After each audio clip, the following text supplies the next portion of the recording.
Olá, estamos aqui novamente para mais um episódio da iniciativa Impulso à Internacionalização das Américas. Somos uma iniciativa liderada por várias organizações e consultores latino-americanos especializados em diferentes partes da jornada do estudante internacional. Foi criada para auxiliar o crescimento das universidades na América Latina em seu processo de internacionalização, compartilhando conhecimentos e experiências que outras instituições de ensino vivenciaram em várias partes do mundo. Eu sou Flávia Romani, gerente de relacionamento da Flywire para a América Latina. A Flywire oferece uma grande variedade de meios de pagamento para a conveniência dos alunos, aliada a uma capa de software que permite imediata reconciliação para a universidade. E estou aqui com a Karen Flores, da ICEF, que vai trabalhar conosco nesse episódio. Obrigada, Flávia. Eu sou Karen Flores, como a Flávia disse, da ICEF. Eu sou gerente de relacionamento com os agentes e desenvolvimento de novos negócios para a América Latina. A ICEF, entre outras coisas, organiza eventos de networking, de educação internacional. Temos mais de 20 eventos acontecendo ao redor do mundo e também temos treinamento para agentes. Nesse episódio, vamos focar nos critérios de tomada de decisão por parte do aluno. Hoje temos o Juan Carlos, que é o Global Experience Manager da QS Intelligence Unit. Ele tem mais de 15 anos de experiência em universidades da América Latina, Oriente Médio e Europa. Já morou em 5 países, visitou mais de 80. E essa vivência lhe proporcionou uma grande paixão e respeito pela diversidade, além de uma sólida rede profissional e visão global que permitem suportar o design e a implementação de estratégias globais de relacionamento para universidades. Eu gostaria de agradecer a sua participação e valiosa contribuição nesse episódio.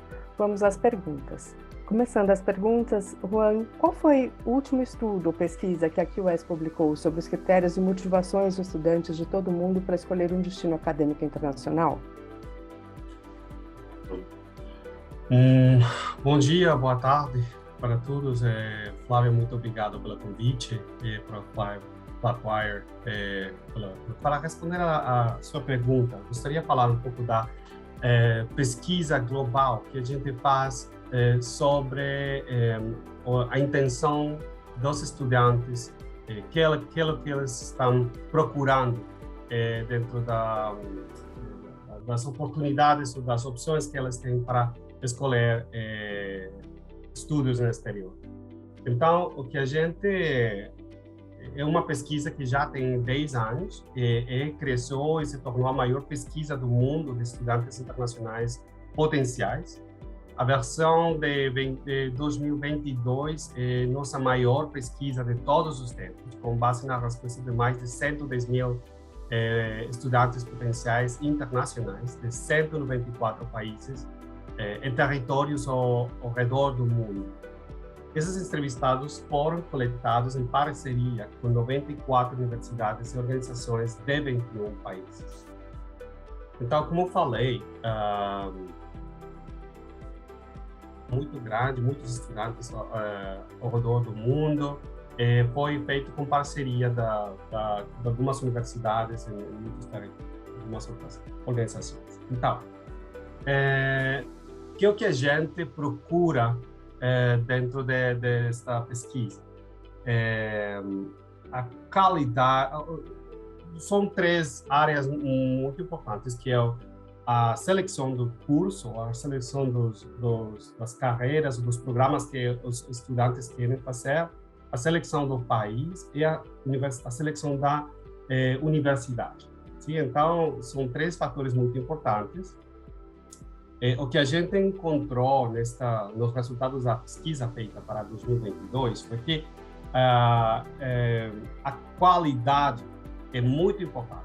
A característica mais importante, a nível geral, a nível global, do curso, quando está selecionando o curso, a qualidade do curso é o mais importante. Depois disso, ter um interesse personal dentro do subject, do área que está procurando, sobre a qual está fazendo a pesquisa. E O terceiro elemento que é muito importante é que a universidade tenha uma boa reputação na área, ou no curso, no programa que está oferecendo. Agora, quando o que a gente também pergunta, o que nós perguntamos é a seleção do país. O que é mais importante, os 3 critérios mais importantes relevantes para as universidades é que a universidade seja uma universidade de qualidade, que seja uma universidade que esteja preparada para receber estudantes internacionais também, é muito importante para os estudantes que responderam à pesquisa, e finalmente também a reputação do lugar, do país ou da cidade como um lugar para estudar.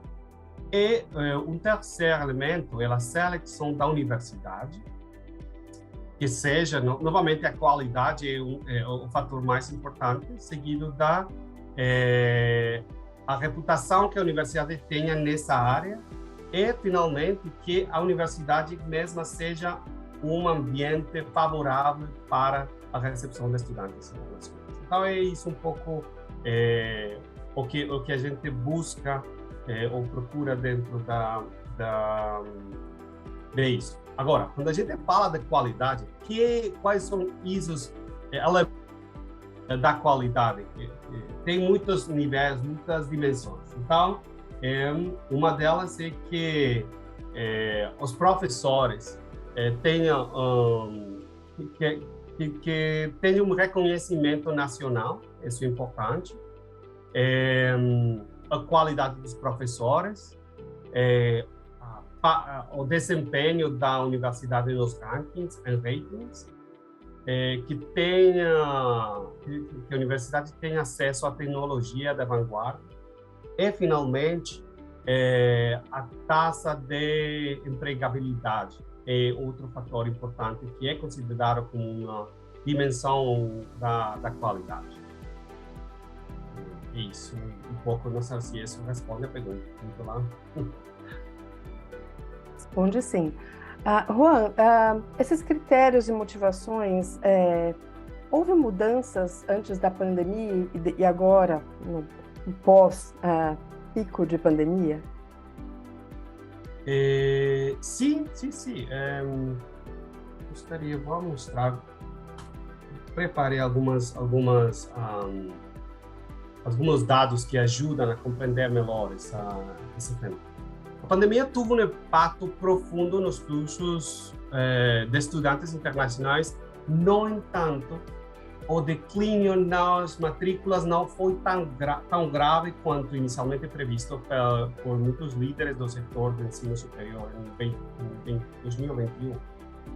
À medida que emergimos da pandemia, ficou claro que a demanda por educação internacional continua tão forte como sempre. Uma conclusão importante. Nos principais destinos anfitriões, o número de inscritos internacionais no último ano acadêmico aumentou ainda mais. Isso se deve, em parte, à inovação e à flexibilidade demonstradas pelas instituições de ensino superior a nível mundial. Sim, uma coisa que o componente de flexibilidade foi muito clave e palpável pelo setor de educação superior.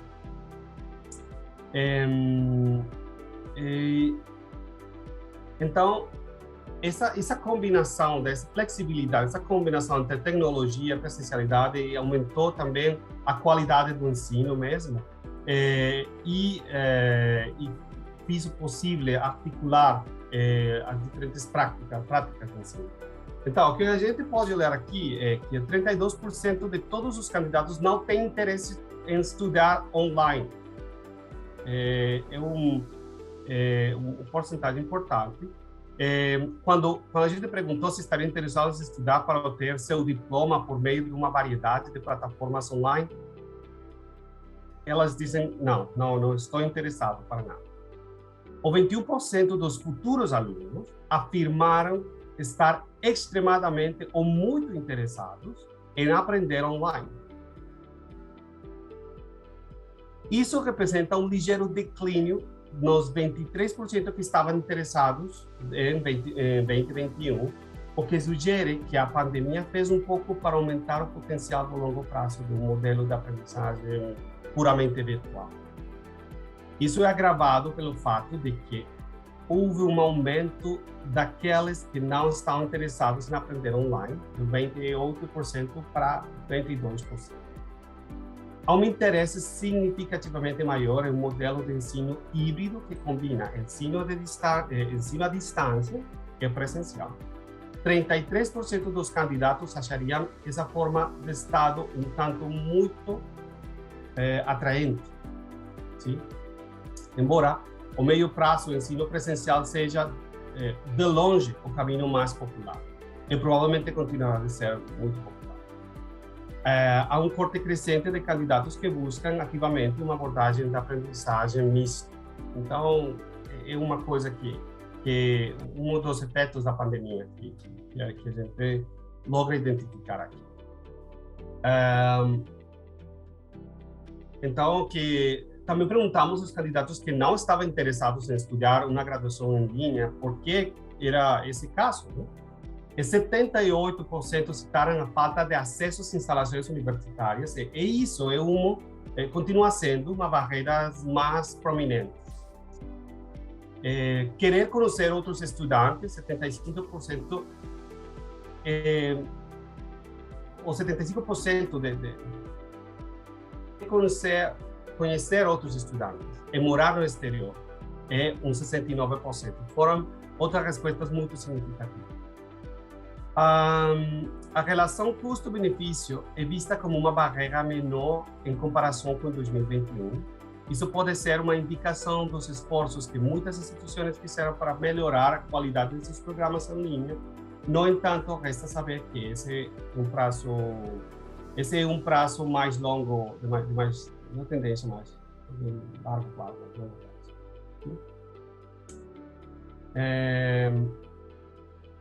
E, finalmente, como falei no princípio, quando perguntamos se pensavam sobre uma abordagem híbrida que combina ensino virtual e presencial, 50% acharam uma noção um pouco atraente. Isso reitera a noção de que um modelo que pudesse combinar experiências de aprendizagem online em linha presenciais geraria um interesse significativamente maior que um modelo de aprendizagem puramente online, que não é considerado uma alternativa viável de acordo com o que a gente encontrou. Uma outra coisa que é importante analisar dentro dos resultados é que um número cada vez maior dos estudantes está aproveitando a oportunidade de estudar no exterior como parte de seu diploma, como parte de seu programa. Como uma variedade de intercâmbios estudantis ou estágios internacionais agora oferecidos por universidades em todo o mundo. Então, perguntamos se elas estariam interessadas em participar de um programa destes para avaliar a popularidade relativa desses programas de intercâmbio estudantil, entendidos como uma oportunidade de passar um período de tempo, por exemplo, um semestre ou um verão, uma coisa assim, estudando em uma universidade parceira internacional.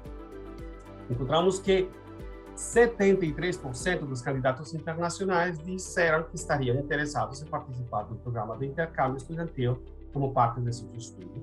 É importante que as universidades considerem as diferentes maneiras pelas quais os estudantes internacionais podem experimentar seus programas e campos se tornem cada vez mais flexíveis para gerenciar isso.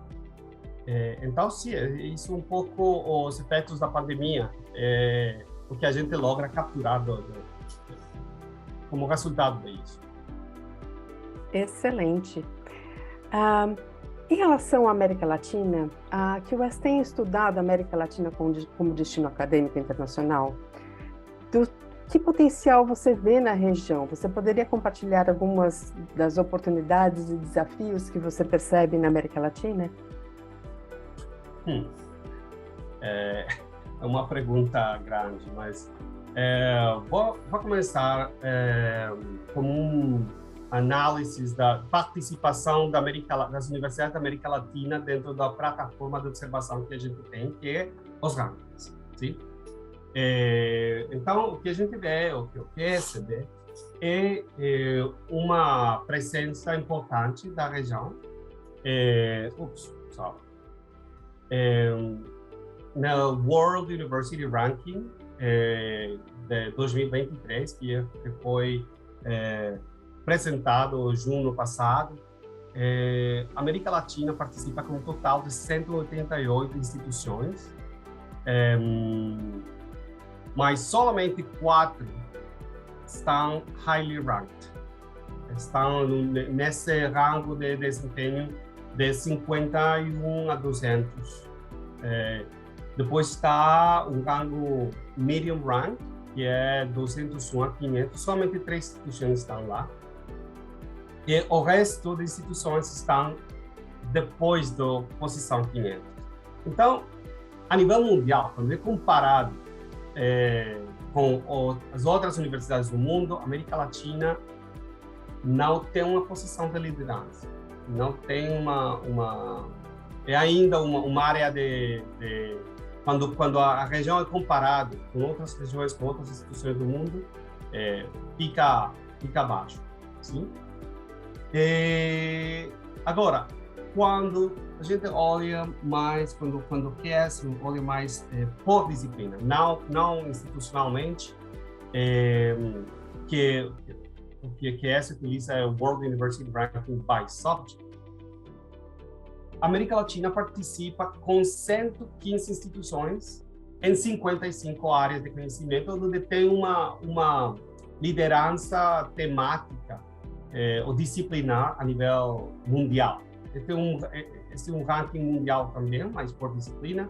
Tem uma participação maior, mas acho que tem muito poucas universidades que têm algum subject, algum programa, alguma área no top 50 de alguma das áreas. Somente acho que 2 ou 3 instituições têm algum programa aqui. Então, não é é um desafio, existe um desafio presente por posicionar a universidade latino-americana ainda mais como um foco de liderança acadêmica. Mas o QS também tem um ranking regional, Latam, no qual participam 428 instituições de mais de 20 países. Então, o que a gente faz, o que fazemos dentro do QS é visibilizar o desempenho das instituições para quem tenham um interesse especial particular na região, elas tenham suficientes ferramentas para consultar e para decidir onde estão as instituições que têm um desenvolvimento mais destacado.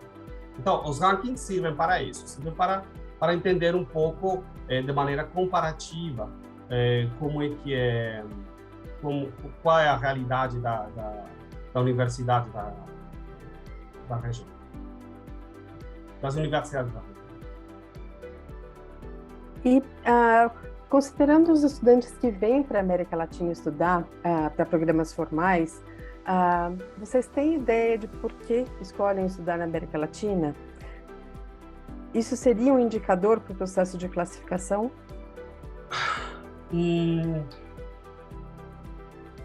As universidades da América Latina, normalmente, recebem estudantes da América Latina. Sim? Então, é uma mobilidade muito intrarregional, que é positiva. Os fatores como a língua ajudam muito, porque espanhol é muito falado e português e espanhol é muito próximo. Assim, é diferente como regiões como aqui na Europa, que existem muitas línguas e que essa afinidade linguística ajuda muito a mobilidade. Agora, é um indicador dentro dos rankings. Os rankings têm 7 dimensões. sim, que são reputação, ambientes de aprendizagem, empregabilidade, componente internacional, componente de pesquisa, desempenho web e sustainability, que é uma nova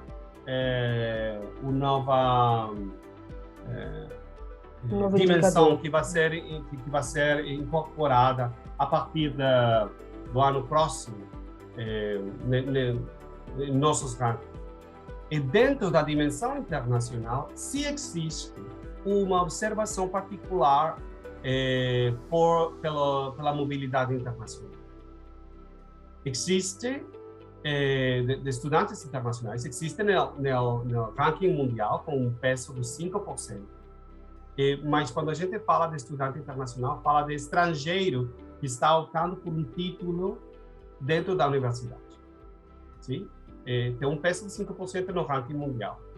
Não tem nenhum peso no ranking by subject. E nos rankings regionais, tem um peso no Arab, Asia and Europe Ranking, e vai ter um peso de estudantes internacionais. Também os estudantes de intercâmbio, inbound and outbound. E como você observa na QS a participação das universidades latino-americanas no setor de recrutamento internacional? E que recomendações você poderia fazer ao nosso público do ensino superior na região para promover uma estratégia de recrutamento internacional? A participação, como você sabe, o QS tem as feiras de recrutamento, que é o World University Tour, que é uma estratégia que tem mais de 30 anos de presença global, em lá que participa mais de 300 mil estudantes no mundial, 80 feiras a nível mundial. E a participação das universidades da América Latina é muito discreta, muito tímida. Não existe uma presença contundente e só algumas universidades fazem um trabalho, algumas universidades muito pontuais fazem um trabalho de presença nos espaços de recrutamento ativo. América Latina, quando fala de internacionalização, está muito mais concentrada nas parcerias e mobilidade internacional de curto prazo. Não é uma aposta por capturar o estudante internacional. Sim, então, agora, penso que é uma tendência ainda tímida para mudar um pouco essa perspectiva, mas não é... Precisa mais de tempo para madurar, as universidades têm que ter processos mais ajustados para dar a bem-vinda a essa população que precisa de uma estratégia específica. Não pode ser marginal, tem que ser especializada e tem que ter umas condições particulares se quer ter sucesso nesse processo. Sim? Agora, que recomendações, de acordo com o que a gente encontrou dentro da última pesquisa, que a próxima geração de estudantes espera cada vez mais que as universidades assumam um papel ativo no apoio das suas comunidades locais e as sociedades onde que operam. Há também uma expectativa de que o setor de ensino superior esteja na vanguarda do desenvolvimento das novas tecnologias para ajudar a viver de uma forma mais sustentável. Embora seja encorajador que 84% dos futuros alunos considerem o setor ecologicamente correto, quase 4 em cada 5 candidatos com quem conversamos também disseram que esperam que as universidades façam mais para promover seus esforços de sustentabilidade e sustentabilidade. E combater as mudanças climáticas também. As universidades, portanto, precisam garantir que estão se comunicando, além de melhorar suas atividades de sustentabilidade em várias áreas. Isso inclui a redução de plásticos de uso único, a introdução de medidas de eficiência energética para ajudar a acelerar o progresso, para se tornar neutro em carbono. Mas uma coisa que é importante também, que tem mais relação com a vida do estudante, além de destacar o impacto ambiental, que é uma tendência importante, é a comunicação das responsabilidades sociais e o apoio disponível para os alunos, especialmente que têm como ter apoio para sua saúde mental. Isso é uma coisa que vai crescendo, é importante. O estigma duradouro de falar sobre esse assunto em muitos locais do mundo torna essencial que as universidades estabeleçam procedimentos e práticas para atender às diferentes necessidades dos alunos. O acesso a serviços profissionais nessa área que possam efetivamente priorizar o anonimato dos usuários é a forma mais eficaz de avançar nessa questão. Então, isso é uma coisa. Uma segunda recomendação é adotar é importante que as instituições reconheçam os benefícios percebidos e a demanda por uma experiência de aprendizagem híbrido de uma coorte significativa dos alunos. Os dados da pesquisa deste ano destacam o apetite por essa forma de aprendizagem entre os alunos, como vimos nos dados que mostrei, a metade dos alunos tem alguma expectativa nessa área.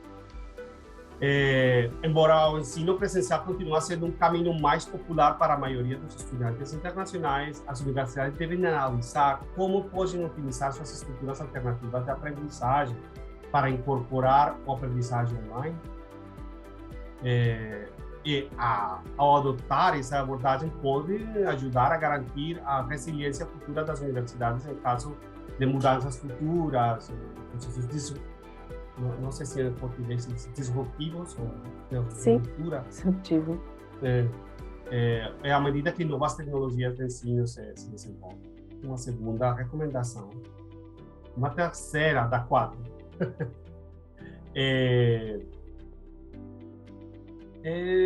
Continuar para diversificando o recrutamento internacional. E diferentes mercados terão diferentes prioridades para escolher uma universidade. E isso deve ser deve se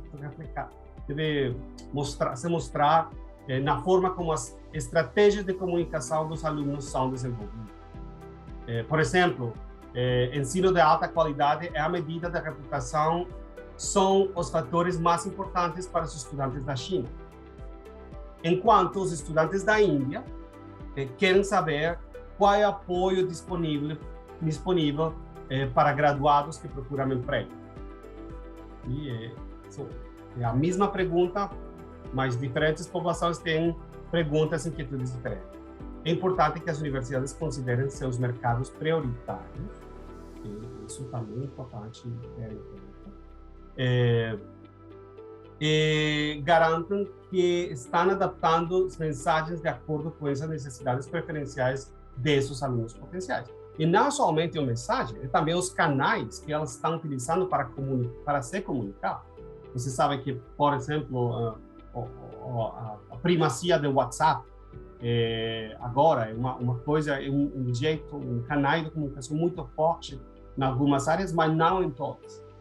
Coreia utiliza outros, América Latina outros, mas é importante ter uma sensibilidade nos mercados, quais são esses canais que são importantes e quais são as mensagens que devem comunicar para os diferentes estudantes prospectos.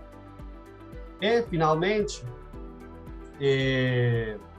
assegurar que a conexão não é somente com os alunos potenciais, mas também com os grupos de influência. Sim, a comunicação tem que ser feita não somente para os alunos, porque não é pouco comum que os candidatos discutam suas opções com várias pessoas, incluindo familiares. Agentes, também agentes representantes de instituições que estão interessados, delas que estão interessados, ou sim, amigos. Finalmente, as instituições devem estar cientes que seus esforços de marketing, embora sejam predominantemente direcionados a futuros alunos, também serão revisados por várias outras partes interessadas, todas com o poder de influenciar a toma de decisões dos alunos. Os resultados deste ano mostram que, para os candidatos interessados em estudar no exterior, os pais continuam envolvidos em seu processo de toma de decisão. Inclusive, 53% dizem que envolverão seus pais muito ou injusto valor. Eles são apenas parte da conversa sobre onde eles não são somente parte da conversa, eles também influenciam a decisão. Então, esses grupos, esses key influencers, são muito importantes que sejam receptores da estratégia comunicativa da universidade. Perfeito, muito obrigada, uma visão bastante ampla e que fornece também para as universidades muitos pontos que podem ser trabalhados para que esse recrutamento internacional cresça, e é um passo sem volta. Eu acho que isso beneficia todos, do aluno, beneficia o aluno, a universidade, inclusive aos outros alunos que estão no campus, se beneficiam do estudante internacional, da presença, da diversidade. Muito obrigada, Juan Carlos. Eu gostaria de chamar a Karen Flores, da ICEF, que vai dar sequência entrevistando a Karen Góes. Obrigada, Flávia. Obrigada, Juan Carlos. Foi muito, muito interessante mesmo essa apresentação da QS.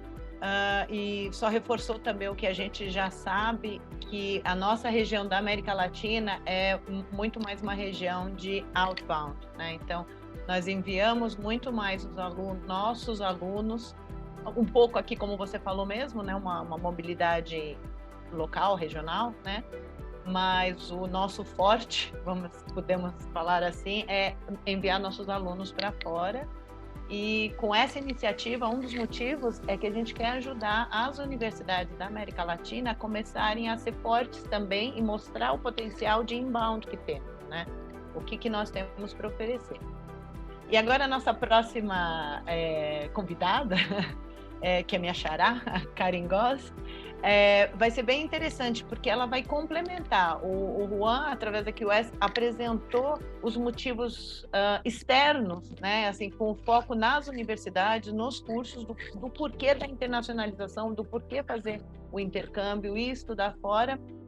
E a Karen vai focar um pouco mais nos motivos internos do aluno, né? Então, motivo pessoal, emocional. Vou explicar o porquê disso. Então, vou apresentar um pouco a Karen Góes. Eu sou Karen Flores, da ICEF. Eu sou responsável pela parte dos agentes na ICEF e desenvolvimento de novos negócios na América Latina. Então, a Karen Góes é psicóloga com atuação na área intercultural, intercâmbio e imigração, especialista em gestão estratégica de pessoas e mestre em psicologia social, com estágio internacional em psicologia intercultural. Vivência internacional de estudo e trabalho em 4 países. Fundadora da Bloom, Desenvolvimento Intercultural e Profissional, e membra da IACCP, International Association for Cross-Cultural Psychology, e CIETAR, Brasil, Society for International Training and Research. Então, Karen, obrigada por ter aceito o nosso convite. E pela sua experiência, e complementando o que o Juan apresentou, quais são as principais motivações dos estudantes para estudar no exterior e quais são seus principais desafios? E eu vou juntar 2 perguntas. E como eles devem se preparar para lidar melhor com esses desafios e aproveitar ao máximo essa vivência educacional e cultural? Legal. Prazer novamente estar aqui com vocês. Boa tarde, boa noite, né, para quem está nos assistindo aí. Obrigada mais uma vez, Karen, pelo convite. É muito interessante fazer parte dessa iniciativa, né? Que eu acho que tem todo potencial e a gente precisa disso mesmo, né? Como o Juan bem apresentou aqui, você complementou, para realmente impulsionar aí a nossa América Latina, né? Então, vamos lá, eu vou tentar complementar algumas coisas que o Juan trouxe que são interessantíssimas, mas de uma outra perspectiva, né? Realmente dessa perspectiva menos externa e mais interna, né? Então, falando um pouquinho, então, aí das motivações, né? O que leva, de fato, os estudantes a terem esse internacional, principalmente aqui pensando nesse nível de ensino superior. Eu acho que a gente pode dividir aí em dois aspectos principais, né? As questões pessoais e as questões profissionais ou acadêmicas, né? Então, no nível aí das questões pessoais, muitos estudantes têm esse desejo, né? Buscam isso, desejam ter essa experiência fora, por uma questão de crescimento, de desenvolvimento pessoal, de desenvolvimento de novas habilidades, de ter ali, muitas vezes, né? Pensando aqui no contexto do Brasil, mas a gente pode pensar no contexto externo. Estudantes que nunca tiveram uma experiência, por exemplo, de morar sozinho, né? De repente vão ter que morar sozinho, se virar, realmente se expor ali a situações que vão requerer dele novas habilidades com isso, né? Então, isso a gente vê, assim, que é uma questão muito forte para os estudantes, né? Tanto pela minha experiência, né, de acompanhar, de preparar, e recentemente também eu concluí minha pesquisa de mestrado com foco mesmo nos estudantes que vão estudar fora, né? Principalmente na questão do nível das universidades. E a gente encontrou muito isso, né? Essa questão do desenvolvimento pessoal, desenvolver novas habilidades, desenvolver o idioma, às vezes já sabe o idioma, mas quer aprimorar o idioma, né? Então isso a gente vê como muito importante. E nesse nível profissional ou acadêmico também, né? Então, seja para enriquecer o currículo quando a pessoa voltar para o país dela, seja para realmente, ali, juntamente com o estudo, buscar uma oportunidade profissional de estágio ou futuramente, né? Então, a gente vê que isso faz bastante parte ali das motivações para os estudantes buscarem essas oportunidades. Já entrando nas questões, você falou dos desafios também, né? Quais são esses desafios? E acho que também a gente pode pensar ali também em 3 grandes grupos, né? Tentar resumir aqui de forma mais breve. Mas tanto nessa questão, de novo, mais cultural e social, né? Então, a gente está falando de uma pessoa, né? De um indivíduo que sai de um contexto cultural no qual ele está habituado e vai para um outro contexto cultural que é diferente, né? Então, envolve questões ali de socialização, de fazer amizades, de se relacionar, né? Porque isso tudo também é cultural, né? Não é só a pessoa ser mais tímida, ser mais extrovertida, que é da personalidade dela, mas também a forma como as relações se dão é cultural, né? Então, a forma como a gente faz amizade no Brasil é diferente de como a gente faz amizade na Espanha, na Inglaterra, na Irlanda, nos Estados Unidos, né? Então, são questões culturais ali.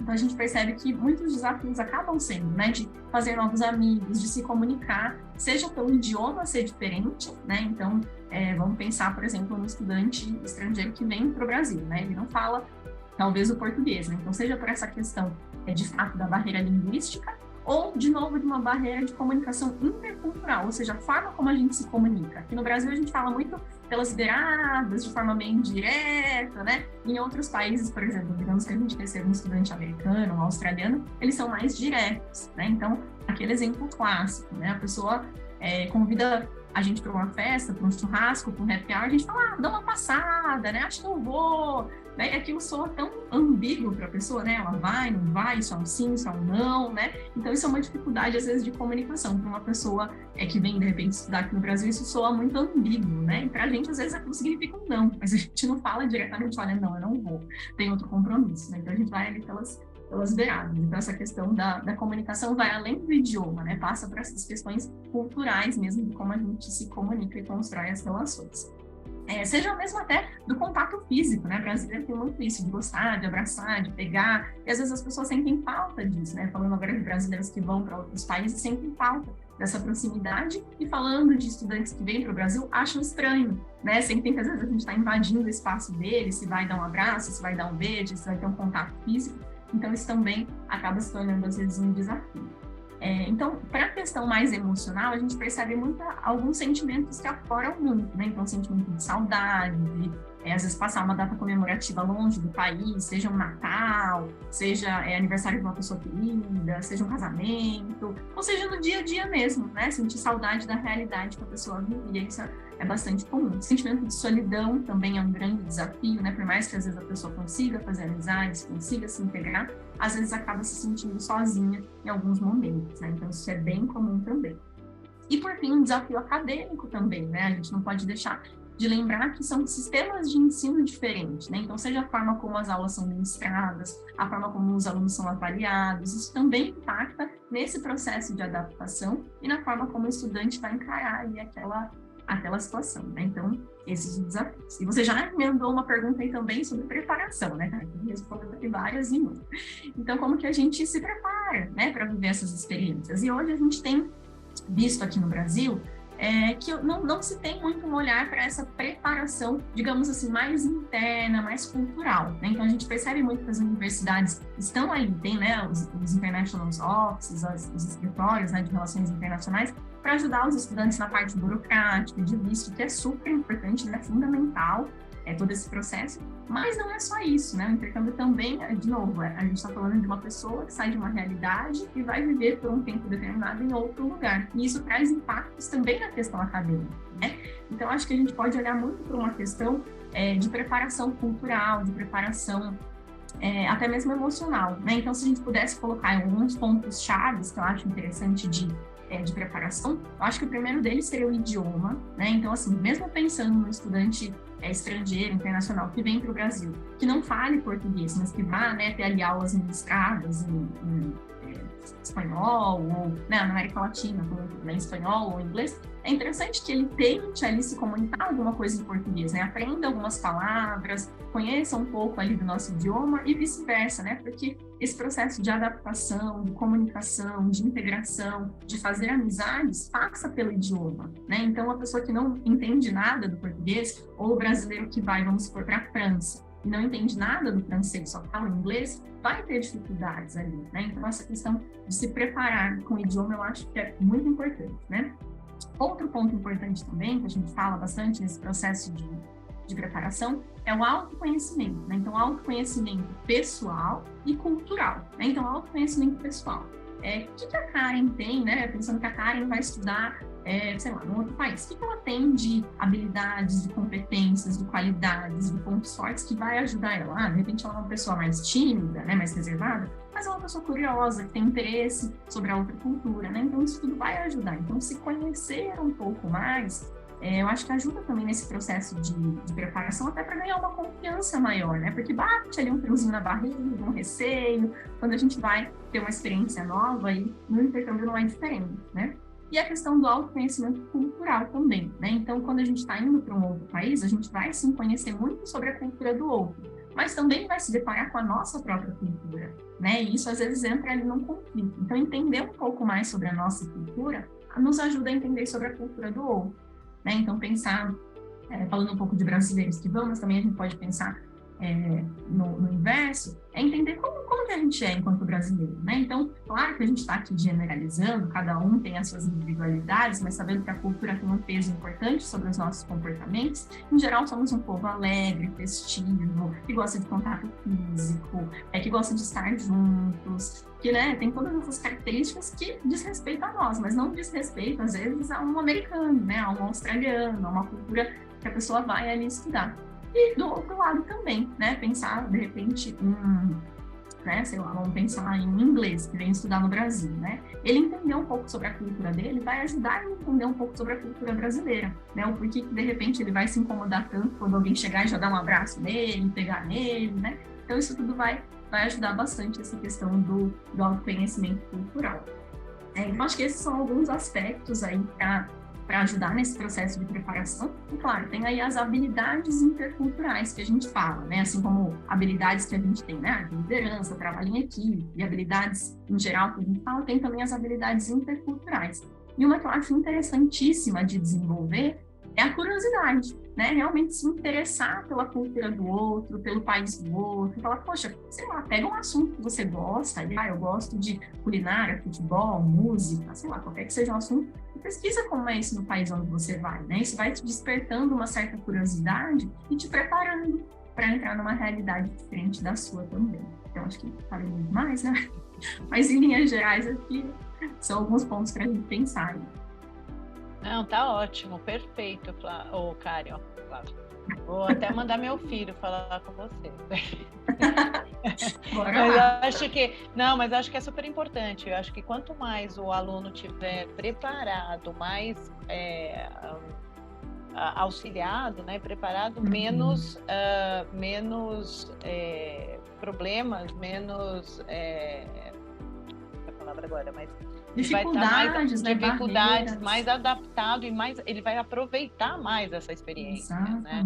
E ele, como você disse, ele também é um representante é um embaixador do país de origem, né? Então ele vai passar toda isso de aprender um pouco mais como nós somos e apresentar para o outro é muito importante também, né?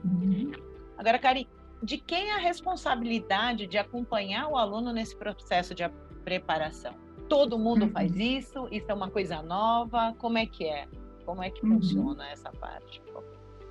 E só voltando na sua fala dessa questão da preparação, é justamente isso, né, Karen? Se a gente se prepara para tantas coisas, né, na vida, por que não se preparar para um momento que é tão importante, né? Que é essa troca cultural, que é essa experiência que envolve ali tanto investimento, às vezes investimento financeiro, investimento emocional, né? Por que não, né? A gente se prepara, às vezes, para, sei lá, uma prova, para tirar habilitação, hoje em dia até para ganhar bebê, né? Eu recentemente com essa questão toda, a gente se prepara para tanta coisa, por que não se preparar para esse momento da vida também, né? Então, acho que isso é super importante.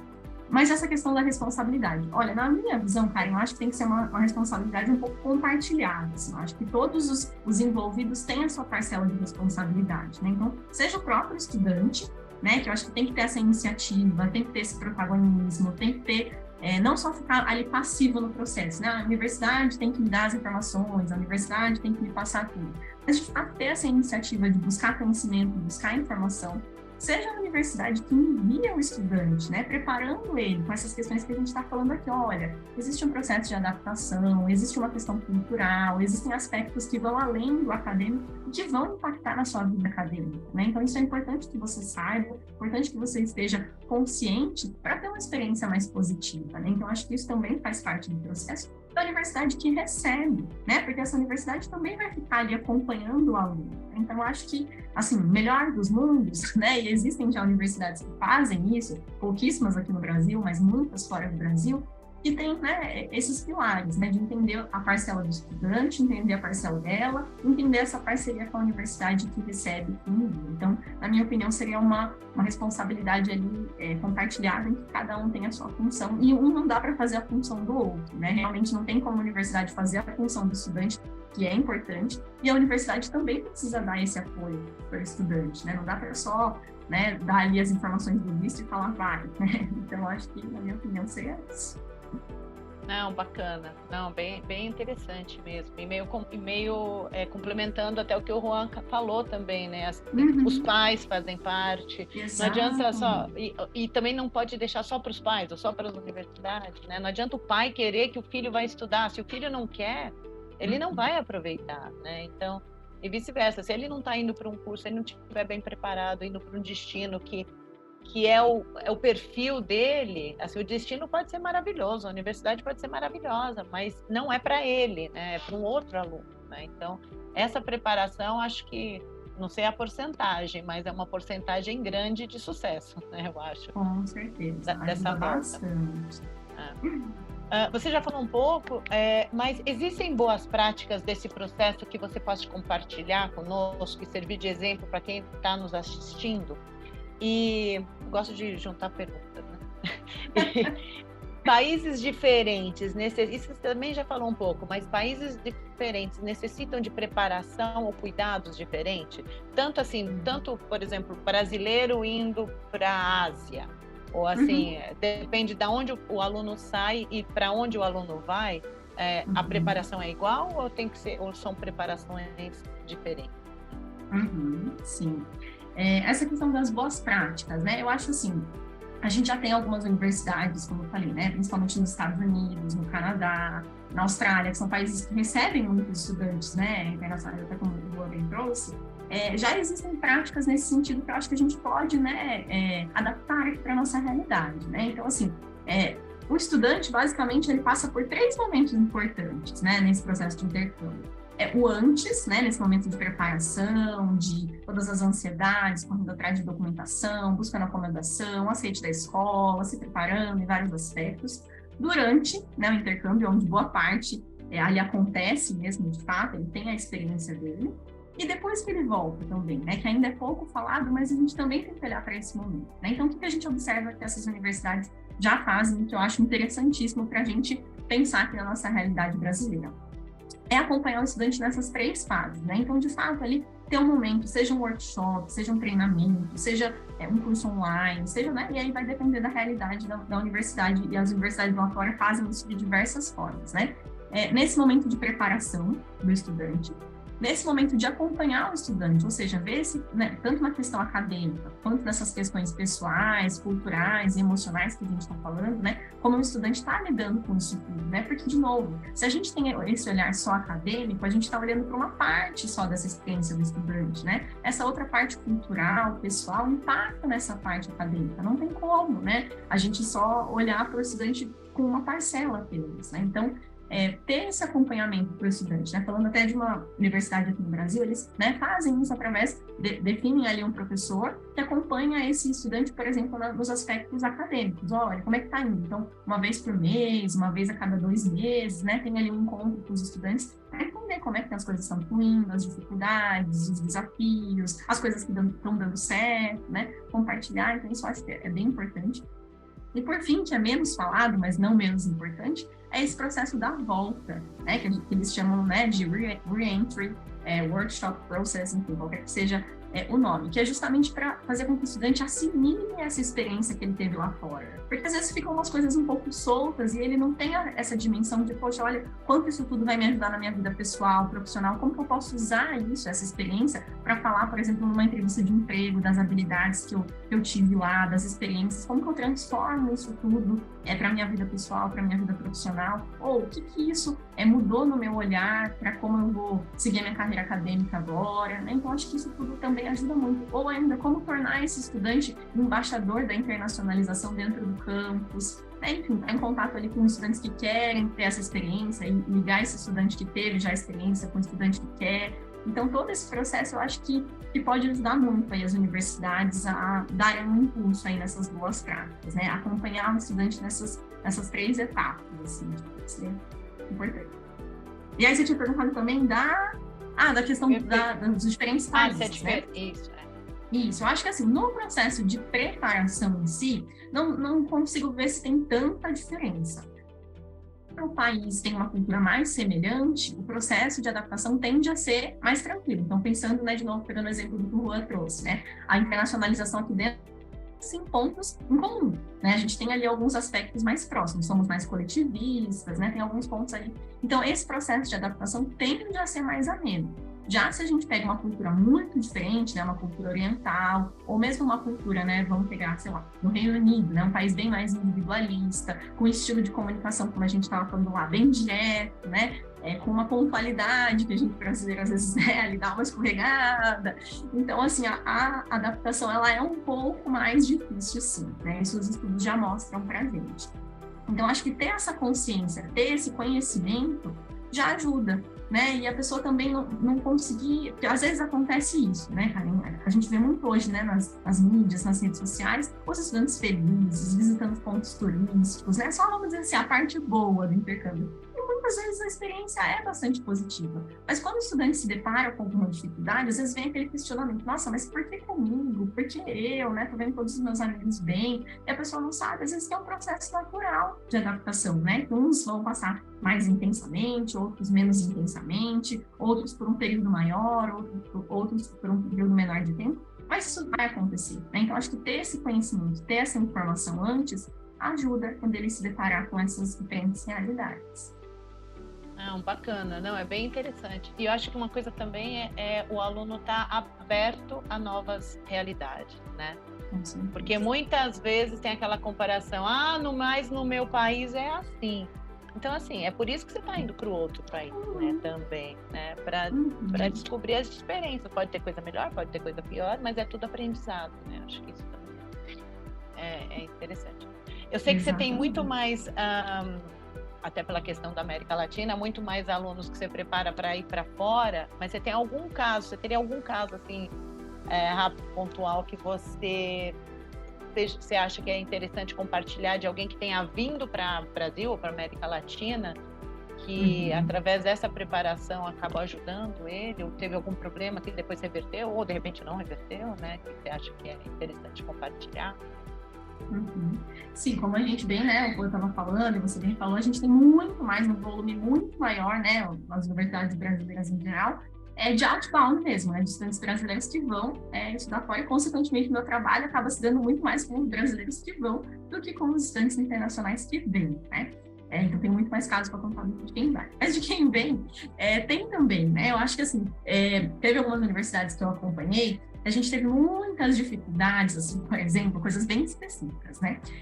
Por exemplo, vamos falar um pouquinho de cultura brasileira. A gente tem muito uma questão, né, com a higiene, né? Então, existe uma pesquisa que mostra que o brasileiro é um dos povos que mais toma banho no mundo.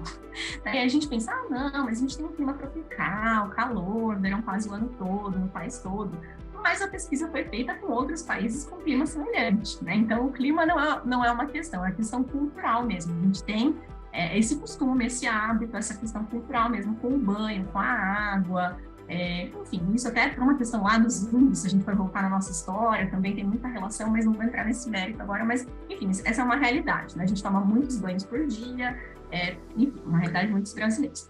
Já outras culturas veem isso de uma outra forma, né? Até por uma questão de consciência da água, até porque a água é um recurso escasso em muitos países, ou às vezes até mesmo caro, né? Então, não tem essa cultura, né? Então, certa vez eu acompanhei numa universidade um conflito nesse sentido, né? E aí teve todo esse trabalho de mostrar para eles como era a realidade aqui no Brasil, como a gente viu essas questões, como isso fazia parte da nossa cultura e, de certa forma, era importante para a gente. E, da mesma forma, eu trabalho com os brasileiros de mostrar isso para eles também, como isso era uma questão cultural, né? Não significa que eles eram porcos ou que eles, né, não queriam, não gostavam de banho, mas como a consciência da água, da higiene, é desenvolvida culturalmente, né? Então, me lembro muito bem desse caso que ficou marcado, assim, depois dessas ações que a gente teve, isso amenizou, assim, a gente conseguiu mais aproximar, porque acabaram realmente separando os grupos, né? Essa universidade recebeu muitos estudantes europeus e acabou separando, né? Realmente os estudantes europeus, os brasileiros não se misturavam.